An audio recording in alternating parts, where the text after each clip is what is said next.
ก็มาแล้วครับสำหรับเจ้าตัวของกิจกรรมร้านค้าความมืดครับกิจกรรมมันจะอยู่ตรงนี้ครับทางขวามือด้านบนนะครับมันมา6วันแล้วครับแต่ว่าผมมาอัดวันหลังนะครับกิจกรรมนี้เนี่ยมีของเก่ากลับมาด้วยนะครับแล้วก็มีเสื้อช้างนะครับกางเกงช้างก็กลับมานะครับมีหมวกหน้ากากใบบัวด้วยนะครับมีท่าใหม่หรือเปล่าไม่แน่ใจนะครับ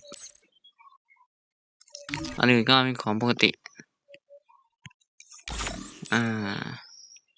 อันนี้เป็นชุดแพ็คคลาสสิกบอยนะครับ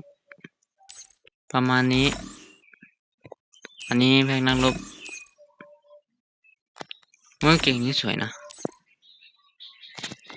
แล้วก็มีประมาณนี้ครับสำหรับกิจกรรมร้านค้าความมืดครับถ้าเกิดมีโอกาสก็จะมาซื้ออยู่นะสำหรับกิจกรรมนี้นะสำหรับคลิปนี้ก็มีเพียงเท่านี้นะครับ